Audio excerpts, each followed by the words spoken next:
Me voilà sur cette vidéo pour répondre à tes questions sur Instagram, que tu m'as posé pardon, sur Instagram en story. Donc peut-être que tu es en mode ouais, j'ai pas posé de questions, de quoi parle-t-elle? Oui, en effet, tu as peut-être pas posé de questions, mais j'en ai 3 questions, donc peut-être que ce n'est pas toi, mais je pense que la réponse à ces questions va t'intéresser. Donc, c'est des questions qui ont été posées en anglais, donc là je vais les traduire, mais je vais faire une vidéo en anglais, que je pense, enfin si tu es un peu fluide en anglais et tout, je t'invite toujours à regarder aussi en anglais si le sujet t'intéresse énormément, parce que je n'ai pas de script, donc je dis les choses un peu dans le flow. Du coup, toutes les vidéos sont totalement uniques. Donc en anglais, il y aura peut-être des petits trucs ou des façons dont j'approche les choses un petit peu différentes. Donc voilà, c'était juste pour que tu saches. Donc la première question c'est: es-tu parfois révolté par le monde autour de toi? Et comment gères-tu la colère et la paix? Donc déjà, la colère c'est une émotion, la paix c'est pas une émotion.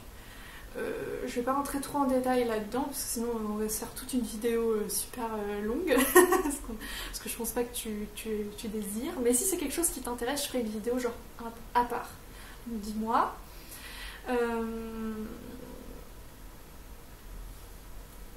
Ok. Donc en fait, en exploration de soi, quand on lit cette question, la première analyse qui vient, bon, à part le fait de colère, paix, qui n'est pas la même chose, c'est le monde et moi. Donc on va explorer l'exploration de soi, l'exploration... après, peut-être qu'exploration de soi, ça te parle pas trop, mais genre juste le questionnement et ton petit chemin vers ton bien-être global, qui comprend tout, qui comprend surtout comment tu vis les choses. Est-ce que tu vis avec aisance, est-ce que tu vis avec harmonie?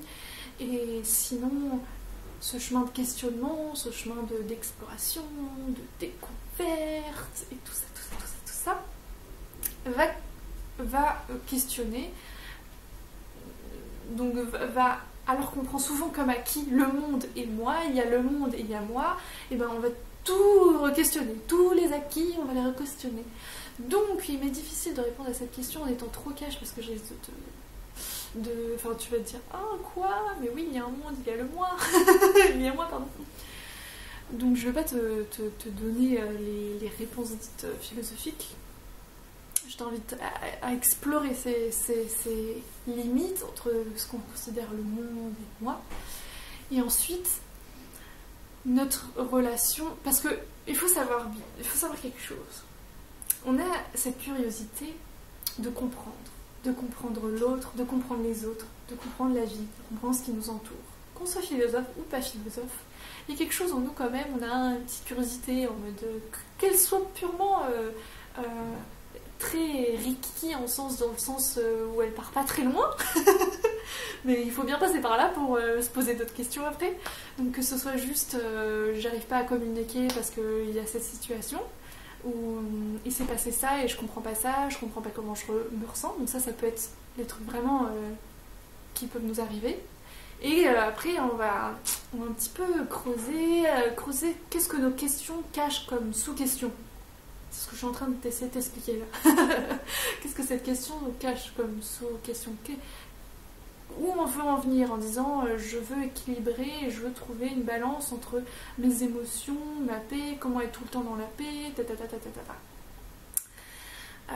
et donc tout ça c'est tout un process, c'est tout presque le sujet de notre exploration, de notre recherche entre guillemets, mais c'est pas vraiment une recherche, mais c'est juste notre intention et la bienveillance envers la vie, de vouloir être en harmonie avec elle et vivre bien quoi, vivre avec aisance. Et ce que ça veut dire pour chaque personne, ça va être différent, et c'est en fonction de ton exploration et en fonction de ce que tu vas re-questionner, ce que tu vas questionner, que tu vas pouvoir comprendre plusieurs trucs et découvrir plusieurs trucs. Et donc ce qu'il faut comprendre, c'est qu'il y a différentes perspectives. La première perspective que je peux t'expliquer, c'est le monde et moi. C'est que tu vis toutes les choses que tu vis maintenant à travers toi. Si ça c'était en mode what, quoi, bah non, je les vis pas à travers moi, il y a les trucs dehors et les trucs internes.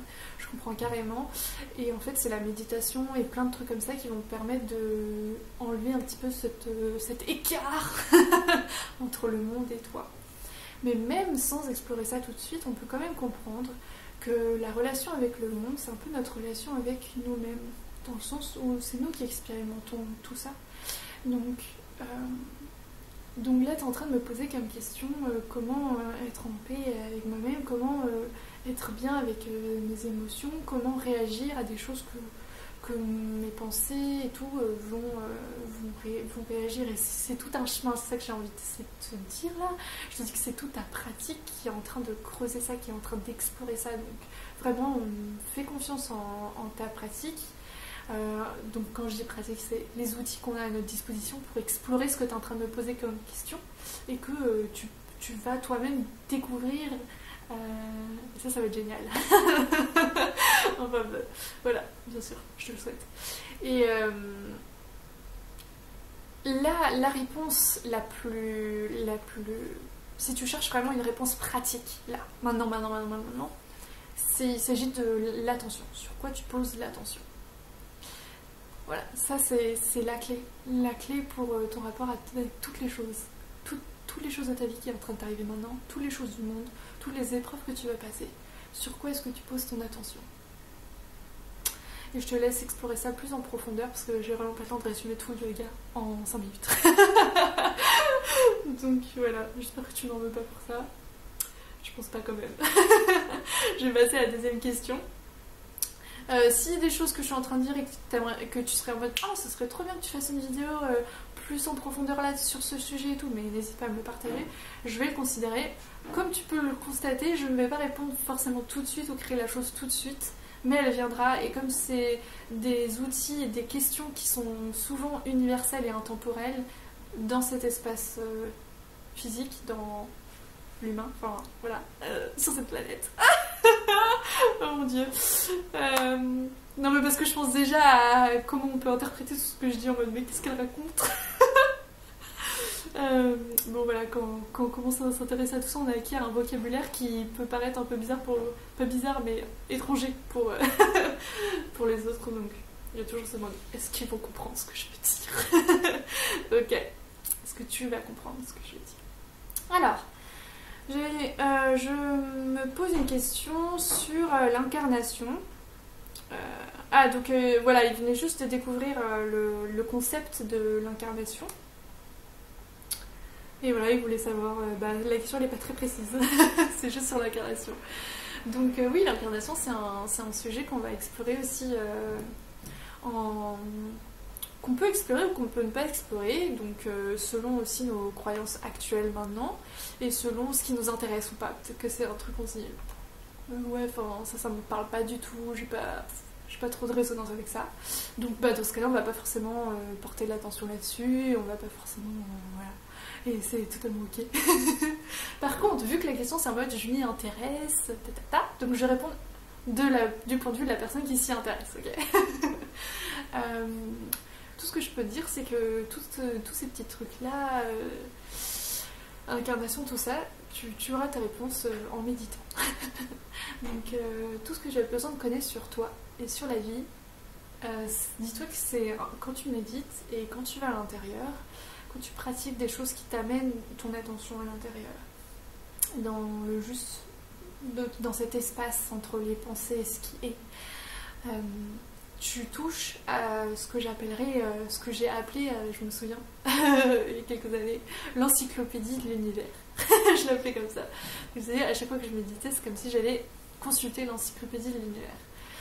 Ça peut te paraître un peu perché tout ce que je suis en train de dire, mais ça l'est pas du tout. C'est très concret, c'est juste mon vocabulaire, encore une fois.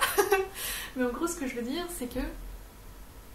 Parce que j'essaie que cette vidéo, elle soit accessible à tout le monde, elle soit compréhensible par tout le monde plutôt.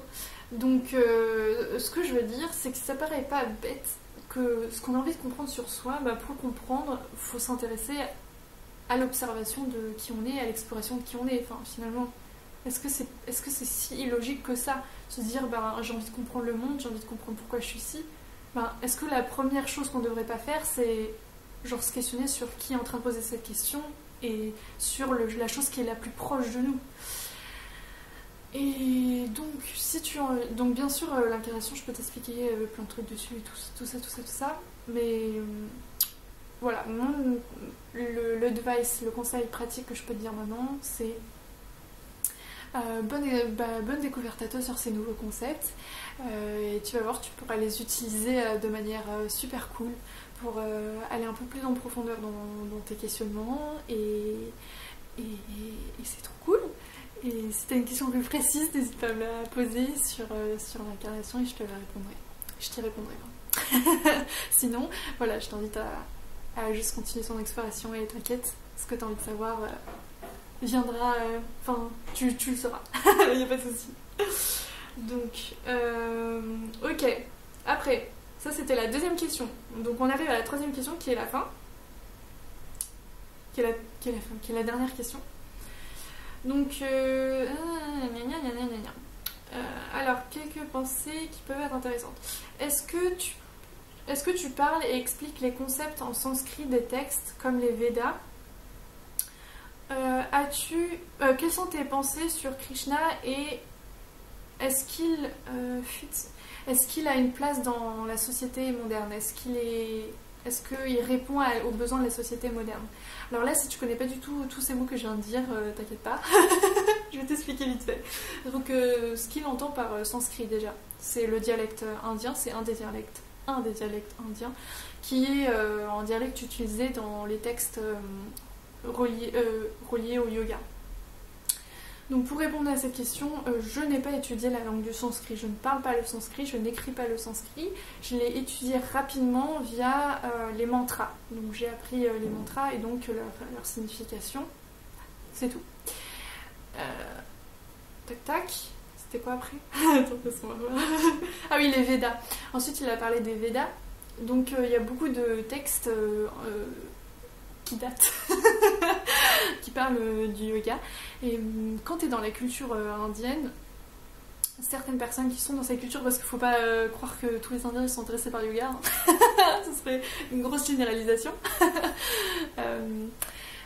Ceux qui s'intéressent à ça, il y a des textes qui sont assez en mode culte, genre la Bhagavad Gita ou les Upanishads, je sais pas si ça dit, enfin je te dis les termes au cas où, voilà. Et c'est des textes qui sont, voilà, pour eux en mode c'est culte. Culte. Donc, attends, c'est quoi la suite de la question? Donc ça c'était juste pour te dire le terme là, si tu t'es dit mais qu'est-ce qu'elle raconte? Voilà, et ensuite, c'est tout. Est-ce que j'explique? Ah oui, est-ce que j'explique les concepts? Donc les concepts qui sont dans ces textes-là, c'est des concepts universels, c'est des concepts qui sont venus de personnes qui se sont introspectées, qui se sont explorées. Donc à partir du moment où tu t'explores et à partir du moment où tu médites, je peux te dire, et crois-moi quand je te dis, aie confiance que tout ce que tu as envie de savoir, tu le sauras. Donc oui, je peux t'expliquer ces concepts parce que c'est des concepts que tu peux c'est des choses qui sont dites que toi-même tu peux observer, bien sûr si tu as l'intérêt et si tu explores. C'est des choses que la vie elle va t'enseigner, c'est des choses que la méditation va t'amener à avoir plus de clarté sur les trucs. Donc les concepts ne sont pas... Les choses qui sont expliquées dans des textes ou dans n'importe quoi de ce que tu lis, ce sont pas des...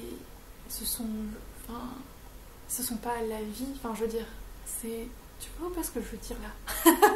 C'est-à-dire que tu peux tout découvrir par toi-même, par la vie qui passe à travers toi.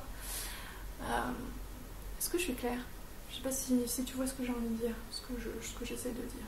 Donc bien sûr que je peux expliquer, mais bien sûr que si t'as jamais lu les textes, mais que tu t'es exploré, ben il y a plein de trucs que tu vas dire ah bah oui, ou plein de trucs que tu auras déjà vécu par toi-même, c'est ça que j'ai envie de te dire, tu vois. Du coup t'as besoin d'étudier le sanskrit pour comprendre tout ça, pour t'explorer, t'as même pas besoin de t'intéresser aux textes traditionnels yogiques. Juste les outils que tu pratiques et le fait que tu mets en application les philosophies qui te parlent, ou tu mets en application, ou tu questionnes les trucs et tout ça c'est le truc, C'est ça l'or. Après, si tu t'intéresses à ces textes, oui, donc moi j'en ai lu quelques-uns. J'ai lu la Bhagavad Gita qui a été traduite donc en anglais. Et j'ai lu et je vais lire plusieurs choses parce que j'ai cette question en fait, je me suis dit je veux être sûre de pouvoir répondre à cette question. Mais en fait, enfin je veux dire, j'ai fait tout mon procès, enfin t'en as pas besoin, tu vois ce que je veux dire ou pas? Donc si ça t'intéresse, lis les trucs qui t'intéressent, lis les trucs qui ont de la résonance en toi parce qu'ils vont t'aider si tu appliques bien sûr ce qui est écrit. Sinon ça sert à pas grand chose. C'est comme c'est des exercices, c'est des petites leçons. Donc voilà, mais ne pense pas que si tu ne fais pas ça ou si tu ne lis pas ça, tu es dans le caca, tu n'arriveras pas à t'explorer et tout. What? Non, juste le fait d'aller à l'intérieur et de méditer, t'as déjà tout qui va s'ouvrir, qui va s'ouvrir à toi. Et les textes sur lesquels tu vas tomber, qui vont résonner, ils vont t'ouvrir encore plus des portes. Ils vont te montrer où tu peux regarder, où tu peux explorer encore plus profondément. Quels que soient les textes, quelle que soit leur origine, quels que soient les yogis, pas yogis, chamaniques, pas chamaniques, religieux, pas religieux, je sais pas quoi. Tous les trucs, les leçons que tu peux trouver partout, dans les livres, dans les films, j'en sais rien. J'ai des difficultés à répondre sans avoir la personne heureuse de moi. Après, c'est quoi? Après, quelles sont tes pensées sur Krishna et est-ce qu'il a dans Modern Society? Tout honnêtement, dans la plus grande transparence, j'avoue que j'avais des gros a priori sur la Bhagavad Gita et tout, parce que j'étais en mode c'est grave ancien leur truc. Genre les allégories et les métaphores, tout ça, c'est sur des trucs franchement qui sont grave décalés par rapport à notre vécu là maintenant.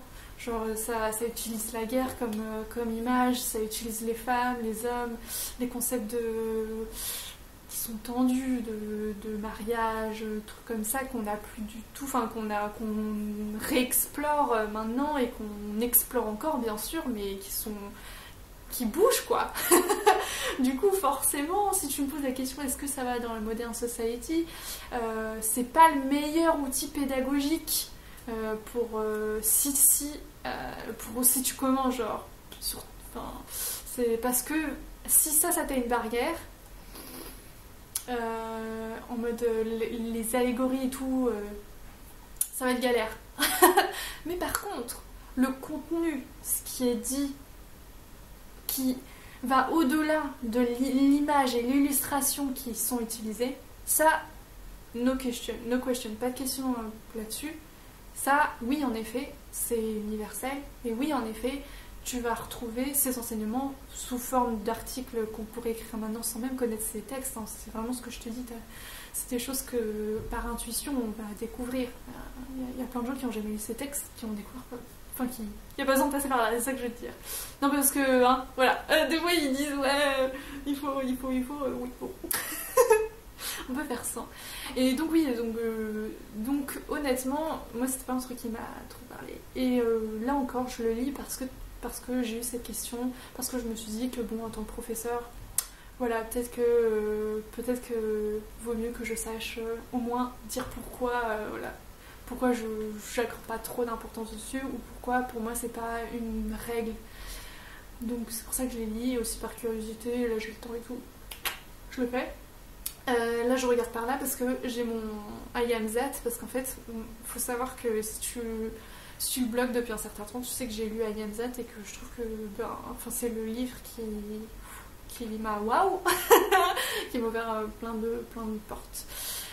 Donc à partir de ce moment-là, il parle, c'est du non-dualisme, donc tu peux pas aller plus loin dans l'explication des choses que le non-dualisme. Donc j'ai pas besoin d'autre chose, c'est ça que je veux dire. Et il est beaucoup plus moderne que la Bhagavad Gita et les Upanishads, qui en fait le truc c'est qu'ils étaient dans un contexte grave particulier, tu vois ce que je veux dire.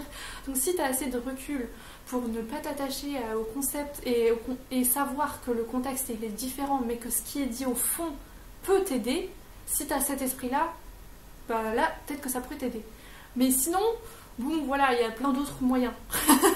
Il y a plein d'autres trucs. Je t'invite à t'intéresser à Yamzat si c'est des trucs qui t'intéressent. Si, voilà, si le contenu de la Bhagavad Gita t'intéresse, mais que tu aimerais bien l'avoir en plus moderne, sans forcément d'allégorie et tout.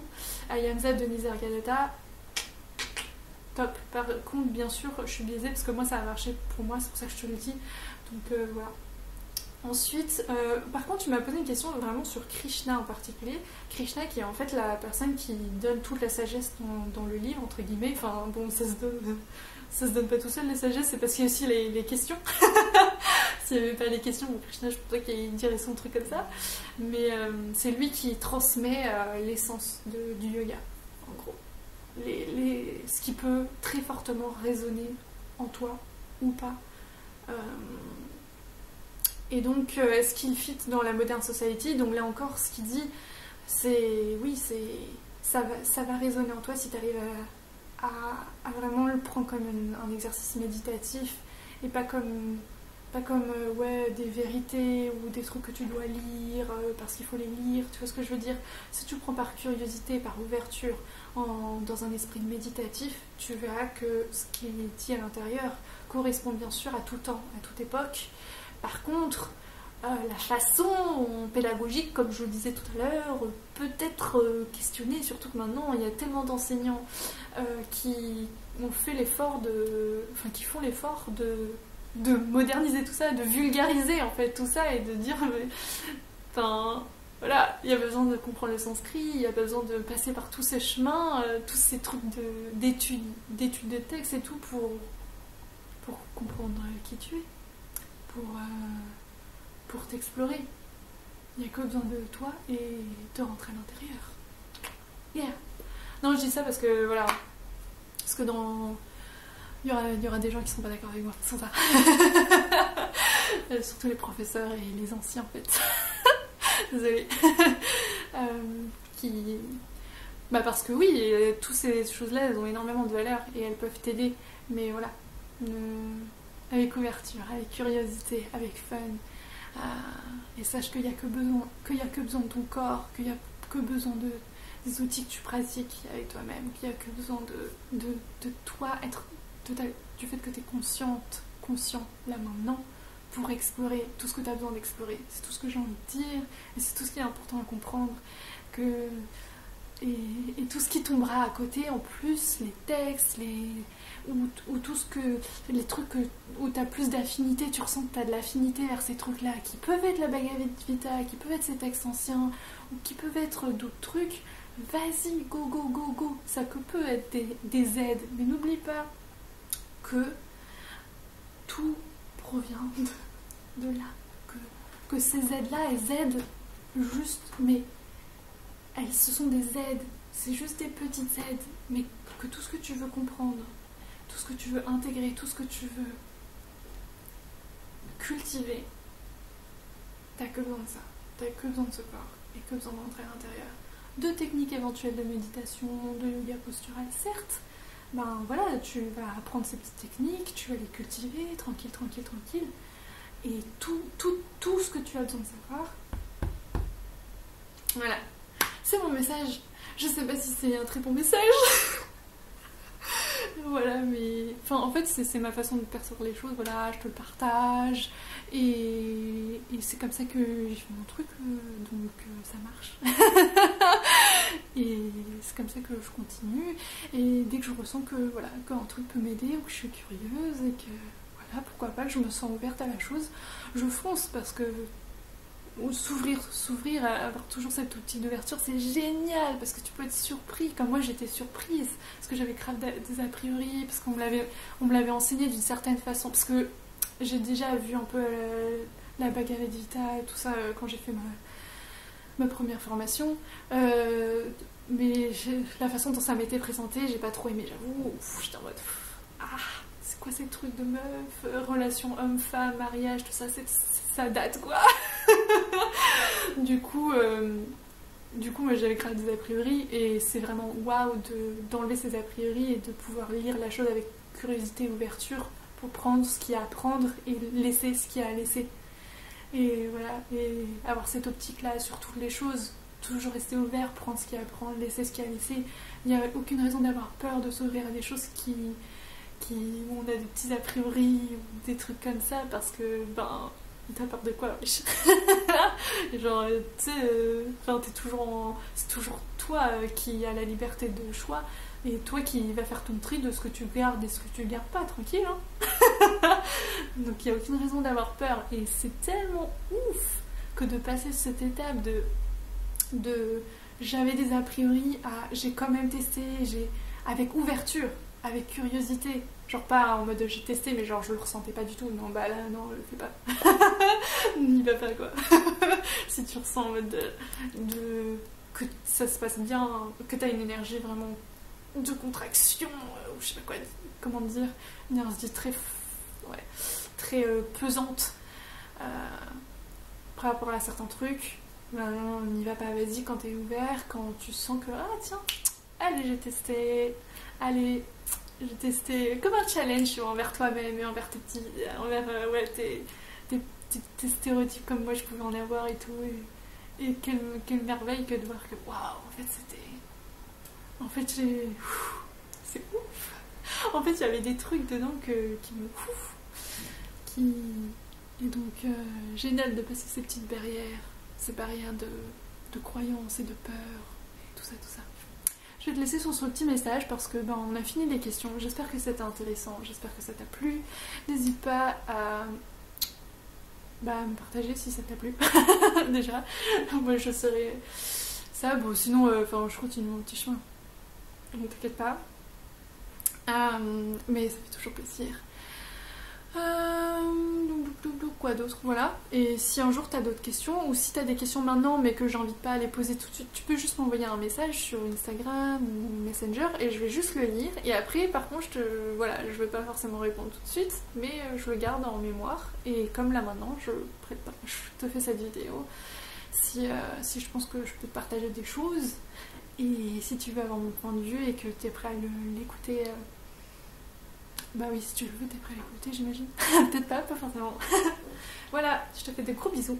Et j'espère que tu vas passer une super chouette année. Et que tu vas pouvoir explorer tout ce qu'il y a en toi. Et toutes les ressources que tu as à l'intérieur de toi. Et... oh, le petit chat, il est parti. C'est sur ce que je quitte. Comme le petit chat vient de partir de cette vidéo, je quitte cette vidéo. Je t'embrasse. Ouf. Et see you soon, à bientôt. Bisous.